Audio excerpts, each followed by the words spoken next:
करता हूँ, धन्यवाद करता हूँ बहन अपन कीमती समय निकाल के मोर जन्मदिन पर समय निकाल के आ रहे, बहुत बहुत थैंक।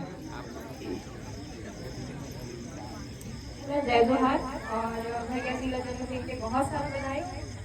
वैसे तो मुलाकात बहुत कम होने और भैया के आमंत्रण में आज यहाँ पे आए हो।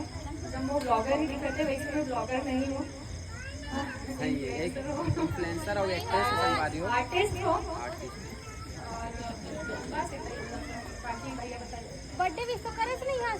बाकी सब वाली हो मतलब पहचान के मोहताज नहीं है, रितिका बहन है और बहुत अच्छा फिल्म वगैरह में काम करे हैं। अभी नेत्री की मतलब अभी फिलहाल में ही आ रही थे हमारे अनुज भैया के फिल्म सुहाग जेमा अनुज भैया के बहन के किरदार निभा रही थे, तो बहुत अच्छा लगी थी आप लोग के किरदार हम देखे हैं।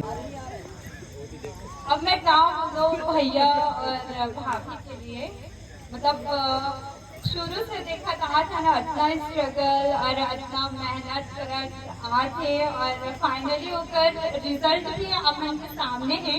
काबर कि हर एक पर्सन बहुत अच्छे से जानते हैं। कैसे ठीक कहा था ना, आप लोग आवाज नहीं निकलते, ज्यादा फुसलाए कैसे लगे थे, कैसे नहीं सुने हैं? तो ऐसे ही मेहनत करत रहो भैया भाभी और हम सब के नाम ला रोशन करत रहो, काबर कि आप से हमन जुड़े हमन। Thank you.